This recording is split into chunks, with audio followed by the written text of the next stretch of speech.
എല്ലാ മാന്യപ്രേക്ഷകർക്കും മുസ്ലിം വിശ്വാസത്തിൻ്റെ മറ്റൊരു വീഡിയോയിലേക്ക് സ്വാഗതം. അള്ളാഹുവിൻ്റെ ആരിഫ്യങ്ങൾ അവരുടെ ജീവിതവുമായി ബന്ധപ്പെട്ട കാര്യങ്ങൾ നമ്മൾ കേൾക്കുന്നതും മനസ്സിലാക്കുന്നതും അറിയുന്നതും ഇബാദത്താണ്, അള്ളാഹു ഇഷ്ടപ്പെടുന്ന ആരാധനയാണ്. അതുകൊണ്ട് തന്നെ അത്തരം കഥകൾ കേൾക്കുന്നത് നമ്മുടെ ഹൃദയത്തിൽ ഭക്തിയും പ്രപഞ്ചത്യാഗവും അതേക്കുറിച്ചുള്ള ചിന്തകളും ഉണ്ടാക്കാൻ ഉപകരിക്കും എന്ന കാര്യത്തിൽ സംശയമില്ല. അത്തരമൊരു കഥയാണ് ഈ വീഡിയോയിൽ പറയുന്നത്. ഇമാം യാഫി റളിയല്ലാഹു അൻഹു പറയുന്ന കഥ. ഷെയ്ഖ് നജ്മുദ്ദീൻ റളിയല്ലാഹു അൻഹുവിനെ അദ്ദേഹത്തിൻ്റെ മരണശേഷം യാഫി റളിയല്ലാഹു അൻഹു പറയുന്നു, ഞാൻ അദ്ദേഹത്തെ സ്വപ്നം കാണുകയാണ്. ഞാൻ ഒരു വിഷമം പിടിച്ച പ്രശ്നത്തിൽ കിടന്ന് ഒരു സമാധാനവുമില്ലാതെ ഗതികെടുന്ന ഒരു ഘട്ടത്തിലാണത്. ഷെയ്ഖ് അവറുകൾ ഒരാളുമായി സംസാരിച്ചു കൊണ്ടിരിക്കുന്നതാണ് ഞാൻ സ്വപ്നത്തിൽ കണ്ടത്. എന്താണ് അവർ പറയുന്നതെന്ന് എനിക്ക് മനസ്സിലായില്ല. ഞാൻ ഷെയ്ഖിന് സലാം ചൊല്ലുകയും അദ്ദേഹത്തിൻ്റെ കൂടെ പിന്തുടരുകയും ചെയ്തു. എൻ്റെ പ്രശ്നം ഞാൻ അദ്ദേഹത്തോട് പറഞ്ഞു. അത് കേട്ടപ്പോൾ അദ്ദേഹം എന്നോട് ഒരു മറുപടി പറഞ്ഞു. പിന്നെ ഞാൻ അദ്ദേഹവുമായി യാത്ര പിരിയുമ്പോൾ ഷെയ്ഖ് അവറുകൾ പറഞ്ഞു, അള്ളാഹു നിന്നിൽ നന്മ ഉദ്ദേശിക്കുന്നു, പക്ഷേ ക്ഷമ ആവശ്യമാണ്. നീ സന്തോഷിച്ചു കൊള്ളണം, നീ ഉദ്ദേശിച്ച കാര്യം എന്തായാലും നടക്കും എന്ന് പറഞ്ഞു. പിന്നെ യാഫി റളിയല്ലാഹു പറയുന്നു, പിന്നെ ഞാൻ ഞെട്ടിയുണർന്നു. ഞാൻ കണ്ട സ്വപ്നം എന്നെ സന്തുഷ്ടനാക്കി. ഷെയ്ഖുമായി സംസാരിക്കുന്നതായി ഞാൻ സ്വപ്നം കണ്ട ആള് എനിക്ക് പരിചയമുള്ള വ്യക്തിയാണ്. അദ്ദേഹത്തെ കണ്ട് സന്തോഷം പ്രകടിപ്പിക്കാൻ ഞാൻ ആഗ്രഹിച്ചു. അപ്പോഴേക്കും അത് അയാൾ എന്നെ തേടി വരുന്നു. എൻ്റെ ആവശ്യം അദ്ദേഹം നിറവേറ്റി തന്നു. ഷെയ്ഖുമായി ഇദ്ദേഹം സംസാരിച്ചത് എൻ്റെ ആവശ്യത്തെ പറ്റിയായിരുന്നു എന്ന് ഇദ്ദേഹം എന്നോട് പറഞ്ഞു. ഞങ്ങൾ സസന്തോഷം സലാം ചൊല്ലി പിരിഞ്ഞു. ഇമാം യാഫി റളിയല്ലാഹു പറയുന്നു, ഷെയ്ഖ് നജ്മുദ്ദീൻ റളിയല്ലാഹുവിൻ്റെ ജീവിതകാലത്ത് ഒരു മയ്യത്തിൻ്റെ കൂടെ പോയി. മയ്യത്ത് നിസ്കരിച്ച ശേഷം ഖബറടക്കം കഴിഞ്ഞു. ഖബറിൻ്റെ മുകളിൽ നിന്ന് തൽക്കീൻ ചൊല്ലിക്കൊടുക്കുകയാണ്.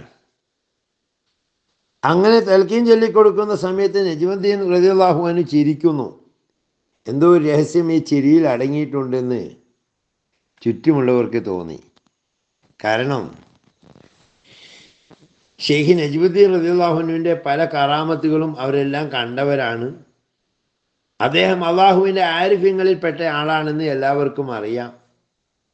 വെറുതെ ഖബറും പുറത്തുനിന്ന് തൽക്കീൻ ചൊല്ലിക്കൊടുക്കുന്ന സമയത്ത് ചിരിക്കാൻ മാത്രം വിഡ്ഢിയല്ല എന്ന് എല്ലാവർക്കും ഉത്തമ ബോധ്യമുണ്ട്.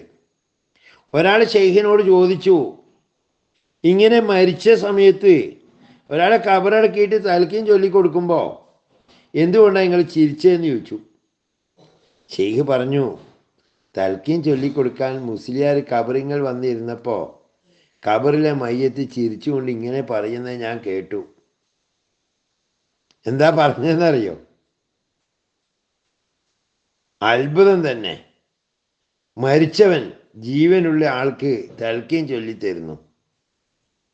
ഇങ്ങനെ ഇദ്ദേഹം എങ്ങനെയായിരിക്കും ഈ ഖബറിൻ്റെ അടിയിൽ കിടക്കുന്ന മനുഷ്യൻ പറഞ്ഞ് എങ്ങനെയായിരിക്കും അദ്ദേഹം കേട്ടിട്ടുണ്ടാവുക എന്ന് ചോദിച്ചാൽ, ഉയർന്ന സ്ഥാനത്തെത്തിയ അള്ളാഹുവിൻ്റെ ആരിഫ്യങ്ങൾക്ക് കശ്ഫുകൾ എന്നുവെച്ചാൽ മറഞ്ഞ കാര്യങ്ങൾ,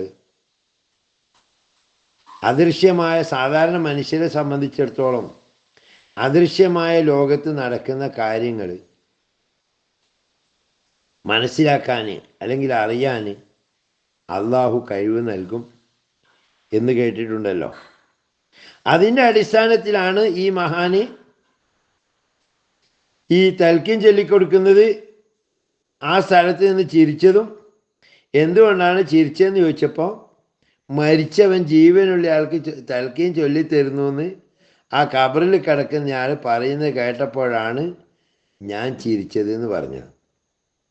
ആ മരിച്ചു കിടക്കുന്ന മനുഷ്യനാരാ? അദ്ദേഹവും വലിയൊരു സൂഫിയായിരുന്നു. അദ്ദേഹം മരിച്ചപ്പോഴും ജീവിച്ചിരിക്കുന്നു. നേരെ മറിച്ച് സാധാരണക്കാർ ജീവിച്ചിരുന്നാലും മരിച്ചതിൻ്റെ ഫലം തന്നെയാണ്. യാഫിർ അള്ളാഹിന് തുടരുന്നു, സൂഫിയാക്കൾക്ക് മരണമില്ല. ഷെയ്ഖ് ഉമർ ബിൻ അലിയും സിഫാർ റളിയല്ലാഹു അൻഹുവിനെ ഒരിക്കൽ ഞാൻ സ്വപ്നം കണ്ടു. ഞാൻ ചോദിച്ചു, അല്ലയോ സയ്യിദേ, അങ്ങ് മരിച്ചില്ലേ? അദ്ദേഹം ചോദിച്ചു, ഞാൻ മരിക്കുകയോ? പിന്നെ എൻ്റെ നെഞ്ചിൽ തടവിക്കൊണ്ട് ഇങ്ങനെ പ്രാർത്ഥിച്ചു, അള്ളാഹു താങ്കളെ നാശമില്ലാത്ത അവസ്ഥയിലേക്ക് എത്തിക്കട്ടെ. യാഫി തങ്ങൾ തുടരുന്നു, ഇപ്രകാരം ഒരു ദിവസം ഞാൻ ഷെയ്ഖ് മുഹീദ്ദീൻ നബീർ റളിയല്ലാഹു അൻഹുവിനെയും സ്വപ്നം കണ്ടു. മല വിറപ്പിക്കുന്ന ഗാംഭീര്യം ആ മുഖത്ത് കളിയാടുന്നത് ഞാൻ കണ്ടു. അദ്ദേഹം അള്ളാഹുവിനെ പ്രകീർത്തിക്കുകയും ദിക്ർ ചൊല്ലുകയും ചെയ്യുകയാണ്. എനിക്ക് വേണ്ടി അദ്ദേഹം ഇങ്ങനെ പ്രാർത്ഥിച്ചു, ദുനിയാവിലും ആഖിറത്തിലും അള്ളാഹു നിന്നെ സുസ്ഥിരമായ വചനത്തിൽ ഉറപ്പിച്ചു നിർത്തട്ടെ. ഒരു മഹാത്മാവ് പറയുന്നു, മനുഷ്യർ മുഴുവൻ ശവങ്ങളാണ്, ആലിമീങ്ങൾ ഒഴികെ. എന്നാൽ ഇൽമനുസരിച്ച് കർമ്മം ചെയ്യാത്ത ആലിമീങ്ങൾ ഉറങ്ങുകയാണ്. കർമ്മനിരതരായ ആലിമീങ്ങൾ തന്നെ അള്ളാഹുവിനെ ഭയപ്പെടാത്തവരെല്ലാം വഞ്ചിതരാണ്. അള്ളാഹുവിനെ ഭയപ്പെടുന്നവരിൽ തന്നെ നിഷ്കളങ്കരല്ലാത്തവരെല്ലാം നശിച്ചവരാണ്. ഈ ഒരു ചിന്താഗതിയും ഒരു പോളിസിയുമാണ് മഹാത്മാക്കളായ ആരിഫ്യങ്ങൾ നിലനിർത്തി പോന്നിരുന്നത്. അത് നമുക്ക് പിന്തുടരാൻ കഴിയുമോ എന്ന് ചോദിച്ചാൽ ശ്രമിക്കാം എന്ന് മാത്രമേ പറയാൻ പറ്റുകയുള്ളൂ. അതിന് ഓരോരുത്തരും തയ്യാറാകണം. അള്ളാഹു അനുഗ്രഹിക്കട്ടെ. ചാനൽ സബ്സ്ക്രൈബ് ചെയ്യാനും അറിയാൻ ആഗ്രഹിക്കുന്നവർക്ക് ഷെയർ ചെയ്ത് കൊടുക്കാനും മറക്കരുത്. ആഖിർ ദഅ്വാനാ അൽഹംദുലില്ലാഹി റബ്ബിൽ ആലമീൻ. അസ്സലാമു അലൈക്കും വറഹ്മത്തുള്ളാഹി തആല വബറകാതുഹു.